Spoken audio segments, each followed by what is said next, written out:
नमस्कार दोस्तों, आप देख रहे हैं मेरा यूट्यूब चैनल। मैं हूं सीए विवेक कुमार जैन। आज हम एक बहुत ही महत्वपूर्ण और बहुत ही प्रैक्टिकल डिसीजन पर चर्चा करने जा रहे हैं। नेशनल फेसलेस अपील सेंटर एनएफएसी का एक ऑर्डर पास हुआ जो एक्स पार्टी हो गया, जिसको आईटीएटी ट्रिब्यूनल, आपका इलाहाबाद ट्रिब्यूनल ने सेटिसाइड किया। ये जजमेंट है Ramdas versus DCIT circle 1 Allahabad. Assessment year है 2014-15। सेक्शन कभी भी कोई भी अथॉरिटी को बिना अपॉर्चुनिटी ऑफ बीइंग हर्ड किए, बिना सुनवाई के ऑर्डर नहीं किए जा सकते। इस केस में फेसलेस अपील ने बिना सुनवाई के ही ऑर्डर कर दिए, इसलिए आईटीएटी ने इसको डिसमिस कर दिया। खैर, केस के फैक्ट अपन देखते हैं। उसका बैकग्राउंड ये है कि असीसी जो है वो रामदास जी ने सिविल कंस्ट्रक्शन बिजनेस में लगे हुए हैं। असेसमेंट ईयर 14-15 के लिए 20.91 लाख की आय घोषित की थी। एओ ने सेक्शन 143(3) में असेसमेंट करते हुए 81.94 लाख की सेक्शन 68 की एडिशन संडी क्रेडिटर के संबंध में जो थी उसको एडिशन करके टोटल इनकम 1 करोड़ 2 लाख रुपए की इनकम निर्धारित कर दी। एनएफएसए का जो अपील था, असीसी ने सीआईटी अपील के समक्ष अपील दायर की और appeal National Faceless Appeal Centre NFAC को ट्रांसफर हो गई। एनएफएसी ने पर्याप्त सुनवाई का अवसर दिए बिना अपील एक्स पार्टी डिसमिस कर दी। इसके बाद असीसी ने आईटीएटी में अपील फाइल की। कुछ बहुत ही महत्वपूर्ण इशूज और प्रश्न ये है, क्या एनएफएसी के द्वारा बिना किसी इफेक्टिव सुनवाई के एक्स पार्टी आदेश पारित करना वैलिड है? क्या ऐसा किया जा सकता है? अपॉर्चुनिटी ऑफ बीइंग हर्ड बिना दिए, नेचुरल जस्टिस का पालन किए बिना किसी भी आदेश पर दोबारा से एक्स पार्टी आदेश हो सकता है?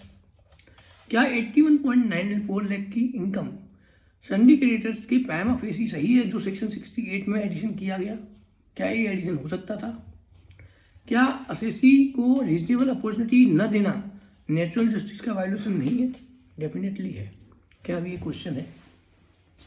क्या अपील को मेरिट पर पुनः सुनवाई हेतु रिस्टोर किया जाना चाहिए? असीसी ने अपने जो आर्गूमेंट थे उनके ये थे कि इन्होंने स्वयं जब माना कि मामला टाइम वारिंग था इसलिए उचित अवसर नहीं दिया गया। मतलब ऑर्डर में आप जब साफ साफ ये लिख रहे हैं, खुद असेसिंग ऑफिसर लिख रहा है कि केस टाइम वारिंग था इसलिए उचित अवसर नहीं दिया, अपने आप में स्वयं वायोलेशन है। या ना तो वो ऐसा लिख सकते हैं, ना ही वो ऐसा कर सकते हैं। सेक्शन 68 एडिशन कैश क्रेडिट नहीं है, बल्कि building material supplier sundry creditor से संबंधित है। Section 68 is being govern by the cash credit और building material supplier is the sundry creditor. तो संडी क्रेडिटर कैश क्रेडिट कैसे हो गया, ये भी क्वेश्चन है। पेमेंट एक्सेप्ट हुई, बैलेंसेज डिनाइन है। नेशनल फेसलेस अपीलेट सेंटर का एक्स पार्टी आदेश कानूनन गलत है और प्राकृतिक न्याय नेचुरल जस्टिस के विरुद्ध है। सेक्शन 234 की इंटरेस्ट लेवी भी अनुचित है।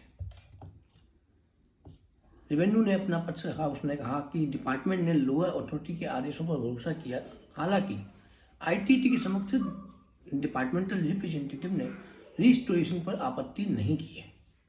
माना गया कि ये एनएफएसी ऑर्डर एक्स पार्टी था। असेसी को एक और अवसर दिया जाना न्याय संगत होना चाहिए। आईटीएटी इलाहाबाद का ये निर्णय है कि एनएफएसी का एक्स पार्टी अपीलेट ऑर्डर निश्चित रूप से गलत है, इसलिए उसको सेटिसाइड किया जाए और आईटीएटी ने इसको सेटिसाइड कर दिया। मामला एनएफएसी को पुनः सुनवाई के लिए फेस एडजुडिकेटिंग हेतु रिस्टोर किया जाए।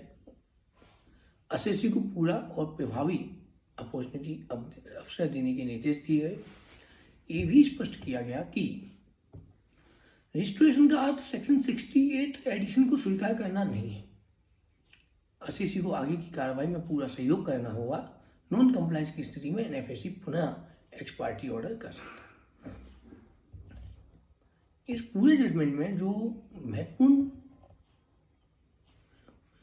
जो की पॉइंट्स हैं वो ये है कि फेसलेस अपील भी नेचुरल जस्टिस से बंधी हुई है, निश्चित बंधी हुई है।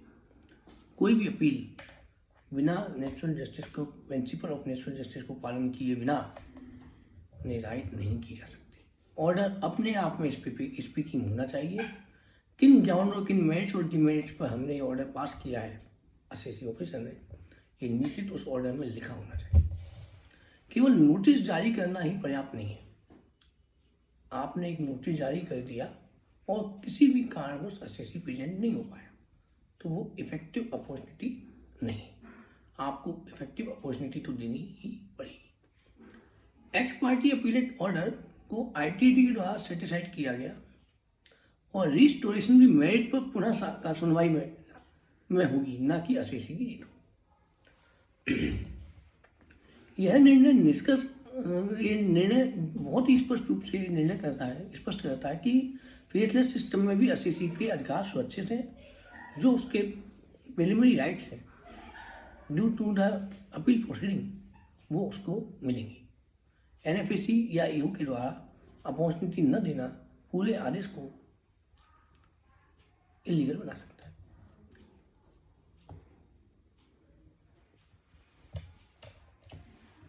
डिपार्टमेंटल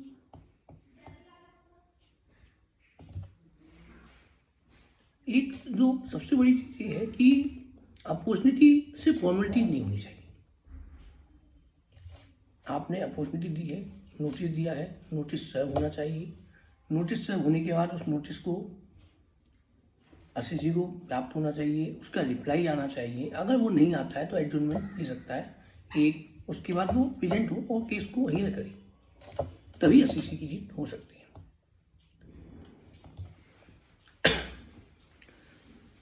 अपील के केस में जहाँ तक है मुझे लगता है कि नॉन कंप्लायंस से बचना अनिवार्य है, क्योंकि अगर आप कंप्लायंस ही नहीं करेंगे तो आप अपनी बात को ईओ के समक्ष रख ही नहीं पाएंगे। आपकी बात ईओ तक पहुँचे तो वो उसके लिए आपका कंप्लायंस करना अत्यंत अनिवार्य है। टाइम भी जो वायरिंग प्रेशर होता है ईओ के लिए वो एक्सक्यूज नहीं हो सकता। आप टाइम वायरिंग के केस में कोई भी ऑर्डर पास कर देंगे तो ये भी डिपार्टमेंटल राइट गलत है। इसलिए टाइम वायरिंग है तो आप उसको उसी टाइम से, टाइम लिमिट में विद प्रॉपर अपॉर्चुनिटीज़ के साथ उसको कंक्लूड करें। दोस्तों, ये फैसला एक स्ट्रॉन्ग रिमाइंडर है कि फेसलेस टैक्स रिजीम में भी असेसी के राइट पूरी तरह से प्रोटेक्टेड है और सुरक्षित है, और सुरक्षित रहने भी चाहिए, क्योंकि असेसी हमारा वो व्यक्ति है जो इस देश को चला रहा है, टैक्स दे रहा है।